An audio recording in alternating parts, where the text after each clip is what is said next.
Welcome to TSS academy. তো আজকে আবার তোমাদের এটি ম্যাথের সেশনে স্বাগত জানাই।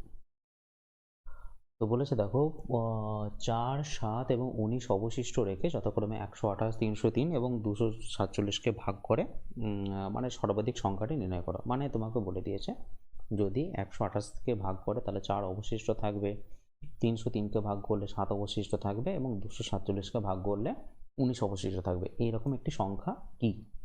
তাহলে প্রথমেই কাজ করবে, যেই সংখ্যাগুলোর অবশিষ্ট থাকবে সেগুলোকে তুমি আগে বিয়োগ করে নাও। তার মানে কি 128 থেকে যদি 4 বাদ দিই তাহলে হয়ে যায় কত? 124 হয়ে যায়। সেরকমভাবে 303 থেকে যদি 7 বাদ দিই তাহলে 303 থেকে যদি 7 বাদ দিই তাহলে হয়ে যাবে কিন্তু 296 হয়ে যায়। এবার দেখো 247 থেকে যদি 19 বাদ দিই তাহলে হয়ে যাবে কিন্তু 228 হয়ে যাবে। ঠিক আছে, 228 হয়ে যাবে। এরপর তুমি নিয়ে নাও এদের হচ্ছে গসাগু। তাহলে এদের গসাগু দেখো 4 হবে। তাহলে 4 3 12, 4 1 4 31, 4 7 28, 1 4 4 16, আর এটা হচ্ছে 4 5 20, 4 7 28। তো এরপর দেখো এগুলো কিন্তু আর যাবে না, তাহলে এর গসাগু বেরিয়ে গেল, কিন্তু এর গসাগু বেরিয়ে গেল 4। তো এই সর্বাধিক সংখ্যাটাই হচ্ছে কত? Option 4, 4 answer. বলছে 5,000 টাকা এক বছরে 5,900 টাকা হয়। ঠিক আছে, তাহলে 5 বছর শেষে একই সুদের হারে 8,000 টাকা কত হবে? তাহলে তোমাকে দেখে নিতে হবে। দেখো 5,000 টাকাটা 5,900 টাকা হচ্ছে এক বছরে। তাহলে এক বছরে কত টাকা সুদ হচ্ছে? 900 টাকা সুদ হচ্ছে।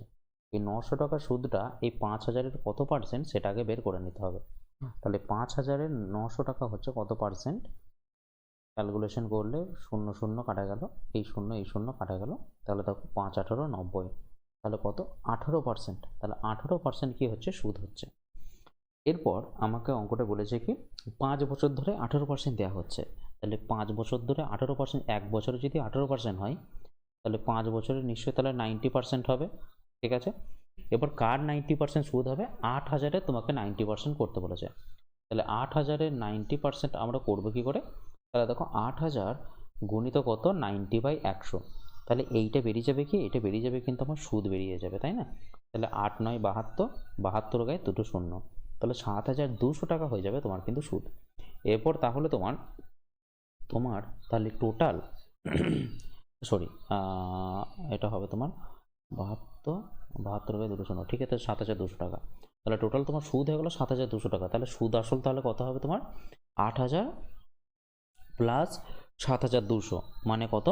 15,200 টাকা হয়ে যাবে তোমার কিন্তু রাইট অ্যান্সার। তো অপশন এ হচ্ছে আমার রাইট অ্যান্সার। নেক্সট দেখো, বলছে 48 জন লোক 20 দিনে একটি পরীক্ষা খনন করতে পারে, তাহলে 15 দিনে কতজন লোক এটি খনন করতে পারবে? তাহলে দেখো 20 দিনে যদি কাজটা করতে যাও তাহলে 20 দিনে করতে গেলে কি 48 জন লোক লাগে। ওকে, এরপর তুমি সেটাকে যদি একদিনে করতে যাও তাহলে বেশি জন লাগবে না কম জন লাগবে? যদি তুমি একদিনে করতে যাও তাহলে তোমার কিন্তু বেশি জন লোক লাগবে। তাহলে বেশি জন মানে কি? তাহলে আমার কি করতে হবে? বেশি দিয়ে গুণ করতে হবে। তাহলে 20 দিয়ে আমাকে কি করে নিতে হবে? গুণ করে নিতে হবে, 48 গুণিত 20। ওকে, এরপর তোমাকে বলেছে 15 দিনে করতে গেলে, তাহলে 15 দিনে করতে গেলে নিশ্চয়ই তাহলে কম সময় কম জন লোক লাগবে।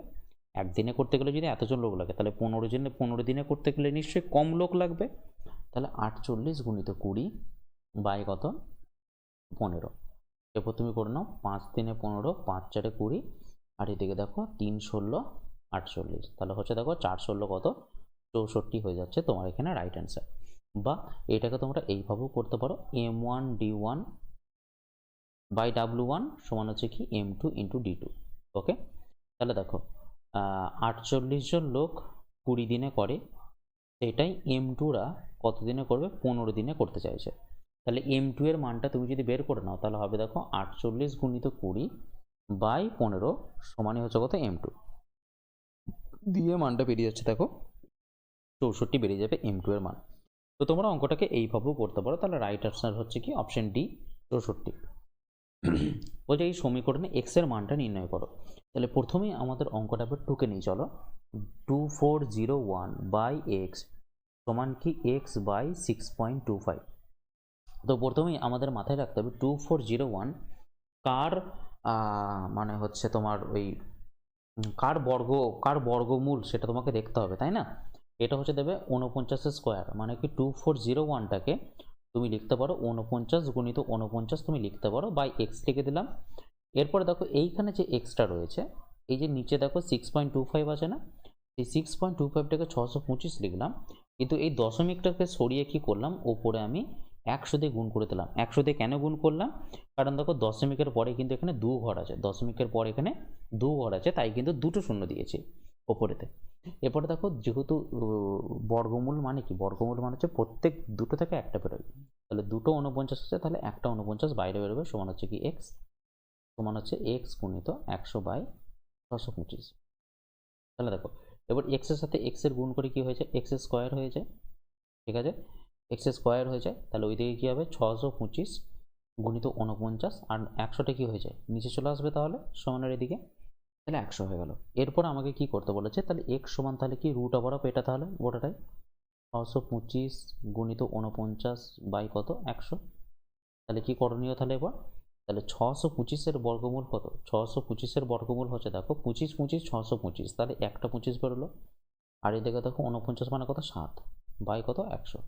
এবার দেখতে হবে 7 × 25 কত হচ্ছে, 7 × 25 7 5 35-এর 5, আর এদিকে হচ্ছে 47, ঠিক আছে 17 175 বাই কত, তাহলে নিচে হয়ে যাচ্ছে তাহলে কত 10, সরি এটার বর্গমূলটা হয়ে যাবে 100-এর বর্গমূল হয়ে যাবে 10, তাহলে রাইট অ্যান্সার হবে 17.5 হয়ে যাবে কিন্তু এখানে রাইট অ্যান্সার।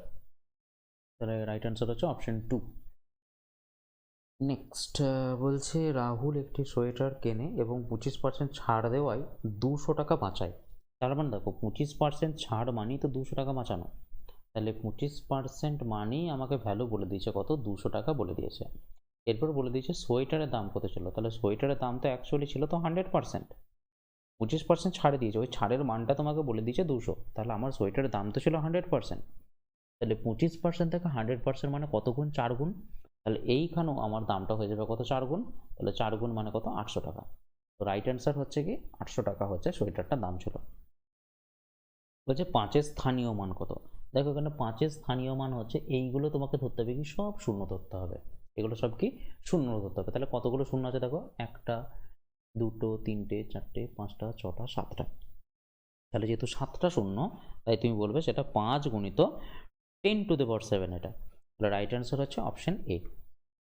নেক্সট বলছে বার্ষিক 15% সরল সুদের হারে 10,000 টাকা ধার করা হয়, 2 বছর শেষে কত টাকা সুদ দিতে হবে, তাহলে দেখো প্রতি বছর 15%, তাহলে 2 বছরে তাহলে কত পার্সেন্ট, 2 বছরে 30%, তাহলে 10,000-এ তুমি যদি 30% বের করে নিতে পারো তাহলেই তোমার কিন্তু অ্যান্সার হয়ে যাবে, তাহলে 0 0 কাটা গেল, তারপর এই 0 0 কাটা গেল, তাহলে হচ্ছে কত 3,000 টাকা, তাহলে 3,000 টাকা হচ্ছে কিন্তু আমার টোটাল সুদ, ঠিক আছে। আচ্ছা নেক্সট দেখো বলছে এত 15 12 18 24 এক্সের গড় হচ্ছে 20, তাহলে এক্সের মানটা কত, তাহলে আমি ধরে নিলাম যেহেতু আমাকে গড় 20 বলে দিয়েছে, তাহলে আমি ধরে নিলাম যে এটা আমার গড়টা 20 ধরে নিলাম, ওকে গড় আমি 20 ধরে নিলাম। তো এরপরে দেখো এটা 20 থেকে কত কম, 5 কিন্তু কম, এটা 20 থেকে কত কম 8 কম, 20 থেকে কত কম 2 কম, 20 থেকে কত বেশি 4 বেশি। এরপর আমাকে দেখতে হবে দেখো গড় কিন্তু আমাকে যেহেতু 20 ধরে নিয়েছি, তাহলে এইটাকে ওপরের সংখ্যাগুলোকে এমন করতে হবে যাতে যোগ বিয়োগ করে আমার আসে কিন্তু 0, তাহলে আমি এক্স এর মানটা ইজিলি পেয়ে যাবো, ওকে। তাহলে দেখো যদি বিয়োগের সংখ্যা দেখো 8 আর 2 10 আর 5 কত হয় 15, -15 কি হলো -15, আর -15 + 4 কত হয় -15 + 4 হয়ে যায় -11 হয়ে যায়। আচ্ছা ধরো 4 2 5 8, হ্যাঁ গড় হচ্ছে তাহলে 20, ওকে তাহলে হচ্ছে +4, তাহলে 8 ও 5 13, 13 দিয়ে 15 -15 + 4 হচ্ছে কত 11, 11, তাহলে এদিকে -11 যদি হয় তাহলে এক্স কে হতে হবে কত, তাহলে এখানে +11 হতে হবে, এক্স কে নিশ্চয়ই কত হতে হবে, এখানে 20 থেকে নিশ্চয়ই 11 বেশি হতে হবে, তাই না +11 হতে হবে, তাহলে কত হবে দেখো 20 থেকে যদি 11 যদি এক্স বেশি হয় তাহলে হতে হবে কত, নিশ্চয়ই 31 হতে হবে, তাহলে রাইট অ্যান্সার হচ্ছে অপশন 4, সেটা হচ্ছে 31। বলছে 10,000 টাকায় কেনা একটি আলমারি 15% লোকসানে বিক্রি করা হয়, তাহলে আলমারিটি বিক্রি মূল্য কত, 15% বিক্রি মূল্য যদি বিক্রি করা হয় 15% লোকসানে যদি বিক্রি করা হয়, নিশ্চয়ই তাহলে 85% বিক্রি করা হয়েছে, তাহলে 10,000-এ তুমি বিক্রি করে দাও 85% করে দাও, তাহলেই তোমার এখানে অ্যান্সার হয়ে যাবে। তাহলে 0 কেটে দাও, তাহলে হচ্ছে দেখো 8500, তাহলে এটা হয়ে যাবে তোমার রাইট অ্যান্সার। তো অপশন এ হচ্ছে রাইট অ্যান্সার। বলেছে 15% লোকসানে বিক্রি করা হয়, তার মানে নিশ্চয়ই 85%-এ বিক্রি করেছে। 15% লোকসান মানে কি, অ্যাকচুয়ালি দাম তো হচ্ছে আমাদের 100%, তাহলে 15% যদি লোকসানে বিক্রি করো তার মানে নিশ্চয়ই তুমি 85% দামে তুমি বিক্রি করছো, তাহলে সেটাই জানতে চেয়েছে। বলছে 15টি সাইকেলের ক্রয় মূল্য 25টি সাইকেলের বিক্রি মূল্য সমান, তাহলে আমি কি করলাম, 15টি সাইকেলের ক্রয় মূল্য 25টি সাইকেলের বিক্রি মূল্যের সমান তোমাকে বলে দিয়েছে, তাহলে ক্ষতির পরিমাণ তোমাকে বের করতে বলেছে। তাহলে এখানে কি করবে, সিপি বাই এসপি আগে বের করে নেবে, মানে কত, তাহলে বেরোলো এদিকে 25/15 বেরিয়ে গেল। তাহলে দেখো ক্রয় মূল্য হচ্ছে 25 টাকা আর বিক্রি মূল্য হচ্ছে 15 টাকা, তাহলে বুঝতেই পারছো তোমার কত টাকা লস হচ্ছে। এখানে লস কিন্তু হচ্ছে তোমার 10 টাকা লস হচ্ছে। এই 10 টাকা লস কার ওপরে হবে, নিশ্চয়ই 25-এর ওপরে হবে, কারণ ক্রয় মূল্যের উপরই তো লস হয়। তাহলে 25-এর ওপরে 10 লস, তাহলে 100-এর ওপরে কত লস, তাহলে দেখো 25×4, তাহলে অ্যান্সার হচ্ছে কত, 40%। হচ্ছে কত, 40%। তো রাইট অ্যান্সার হচ্ছে কি অপশন 3। ওকে, তাহলে আজকের মতো আপাতত তাহলে এখানেই শেষ করলাম, আবার দেখা হবে আমাদের নেক্সট